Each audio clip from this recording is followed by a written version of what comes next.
Tomás González te saluda.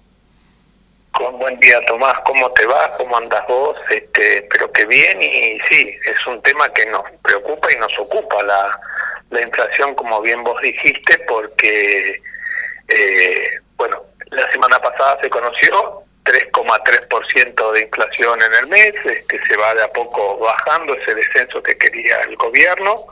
Los primeros meses estuvieron en el 4%. Y los alimentos, si bien no estuvieron por arriba del índice general, sí estuvieron apenas unas 2 milésimas menos, 3,1, por debajo de la inflación general. En los alimentos es la que está empujando eso. Me parece que ahí podríamos hablar claramente de que hay una cuestión de puja distributiva en esa inflación tan alta de los alimentos. El otro día estaba viendo toda una estadística que en Argentina, en los primeros 5 meses de este año, la inflación en alimentos fue el 25%, el 21% fue la inflación en general, pero esa suba del 25% en Argentina contrasta mucho con la inflación que hubo en alimentos, por ejemplo, en Paraguay, Uruguay, Brasil, que no superaron los 2,5% en todo esto. Y también ellos tienen una cuestión de que dependen de los commodities, de los precios internacionales, de la suba de los precios internacionales de los commodities alimenticios que sucedieron y todo esto. Lo que uno está viendo ahí es que las ganancias que presentaron el primer trimestre frente a la Bolsa de Comercio, empresas como el Molino Río de la Plata, Arcor o Ledesma, que en el caso de Ledesma fueron de 1.600 millones de pesos, Arcor de 1.200 millones y algo de pesos. Entonces lo que vos estás viendo de que esa suba o esa ganancia extra que empezaron a tener tanto en el 2020 como en el 2021, cosa que no tuvieron en el 2018, en el 2019, con época de recesión y con balances negativos después de 4 o 5 décadas de balances positivos, en el caso de Arcor, por ejemplo, y ahí te estás dando cuenta de que lo que han hecho es tomar una parte de esa recuperación tibia que hubo en el 2020 de los salarios y llevársela a las ganancias. Entonces lo que vos estás viendo de que si gastaste demasiado en alimentos y después no te alcanza para otros consumos, bueno, esa suba indiscriminada o por arriba de temas como la inflación o la devaluación del dólar, ahí los entendés en las ganancias que presentaron en la Bolsa de Comercio, y que es plata que a vos te está faltando para el consumo de otros productos. Enrique, lo reflexionábamos al principio del programa, esta cuestión, que uno puede prescindir de muchas cosas en la vida, uno puede evitar cambiar el dispositivo móvil, el celular, puede evitar cambiar el auto, puede bancarse a lo mejor 1 año, 2 años más, el tema de, bueno, si dejamos de vivir en departamento, nos mudamos, bueno. Ahora, la comida, los alimentos es una cosa del día a día y los sufrimos todos, en especial las clases más populares, trabajadoras, ¿no? Exactamente, mira, en promedio, si vos tomás todas las clases sociales o los distintos estamentos, lo que te da es que el 25%, 24,2, 24,6 según los años, es lo que destina en promedio una familia argentina a la adquisición de alimentos respecto a sus ingresos, ¿no? El 25% de sus ingresos va para alimentos. Eso es la media, pero si vos tomas en las clases altas, es el 15% que destina de sus ingresos a comprar alimentos, pero en las clases más bajas es el 34%. Entonces vos tenés el 34% de lo que te ingresa solamente para alimentarte.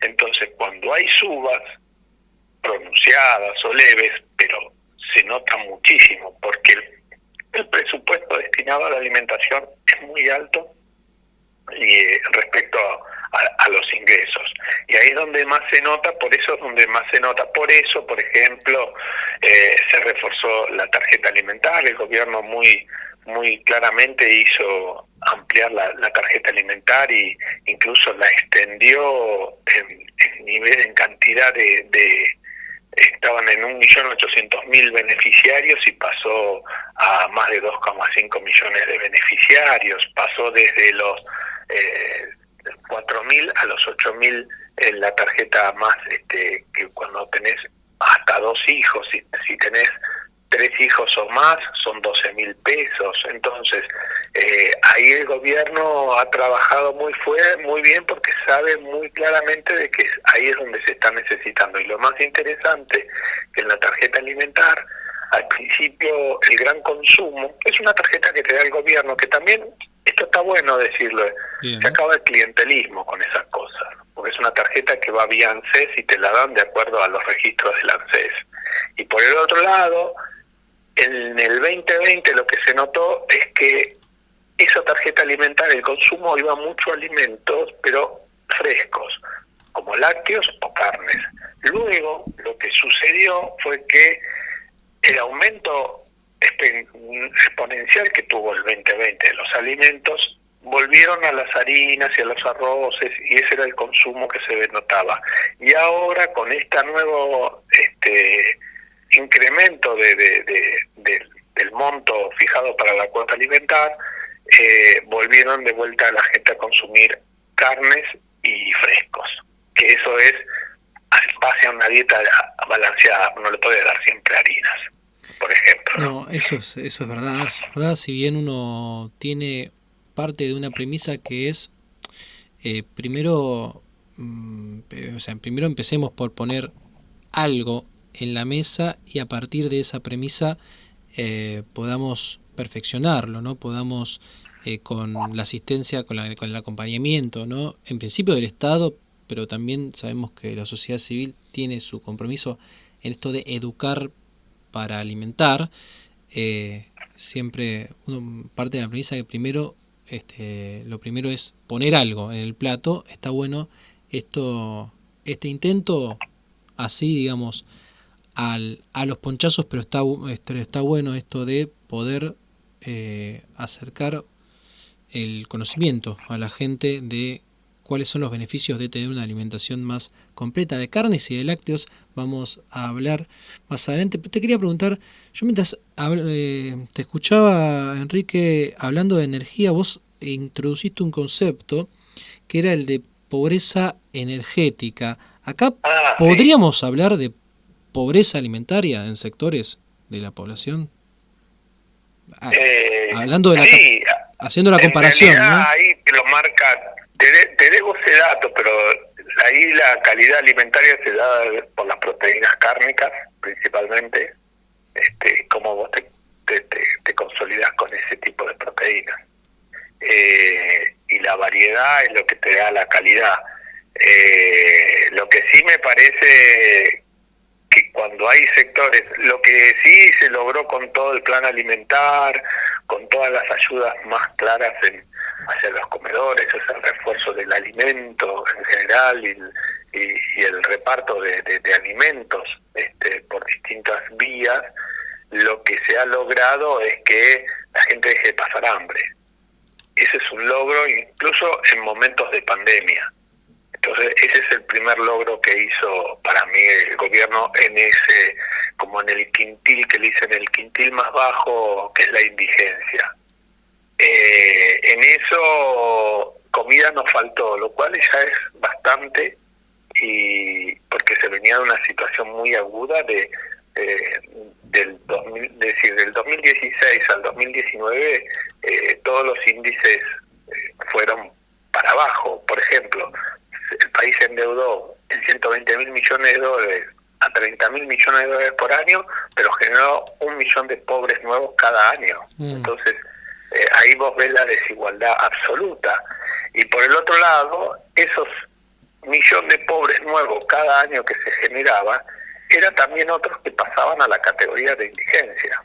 Y esto es lo que estuvo pasando. Entonces, ahí tenés que actuar rápido, y más en un país donde genera un montón de alimentos para poder alimentar tranquilamente todo el continente Argentina, sí. Pero que vos te das cuenta de que termina siendo caro a veces esta cuestión de la dolarización que le imponen en determinados productos que te hacen subir el precio del acceso al alimento básico.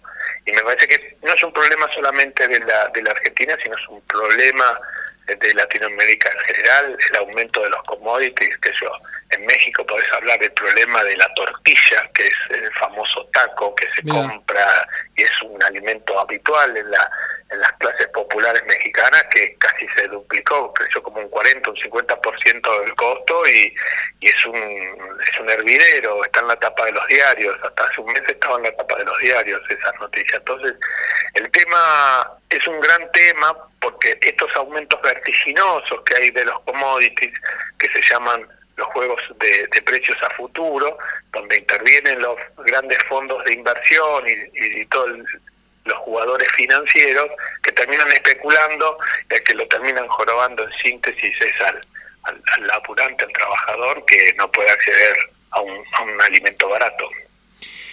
Enrique, por último, me gustaría tener una apreciación tuya respecto a esta decisión que tomó el gobierno nacional de diversificar los cortes de carne, que aquellos que se van a reservar para la exportación y aquellos que se van a destinar al consumo interno, en esta estrategia que presentaron ahora para continuar dando una opción, ¿no?, de que la carne pueda llegar a la mesa de los argentinos.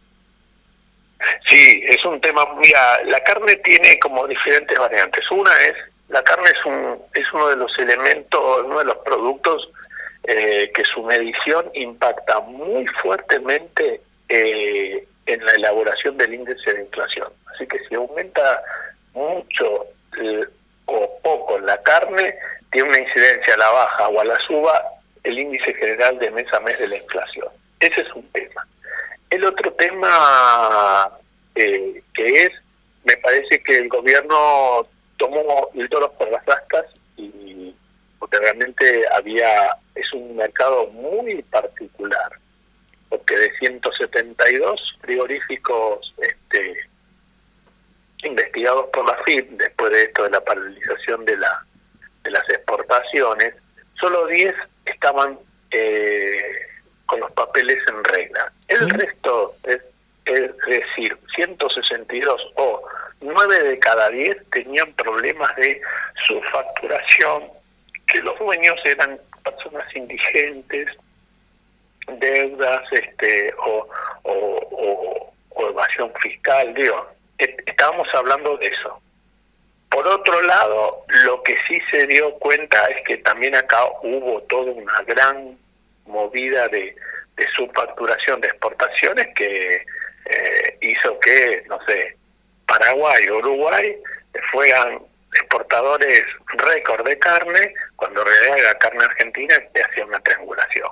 Entonces, esto es lo del negocio en sí de la cadena de la carne. Ahora, con respecto a lo de la mesa argentina y cómo provocar esos saldos exportables o lo que es exportable, me parece que ahí el gobierno volvió a poner en cierta medida orden en ese sentido, por una simple y sencilla razón, era porque se estaba pagando un precio exorbitante cuando el 70% de la carne se consume en la Argentina y solamente un 30% se exporta, y de ese 30% mayoritariamente es carne grande, carne vieja que le dicen, que son vaquillonas que van a China, y el tema de los lomos y los mejores cortes a Europa, que es la cuota Hilton, es del 10% de ese 30%. Entonces, me parece que lo que hizo el gobierno es ordenar.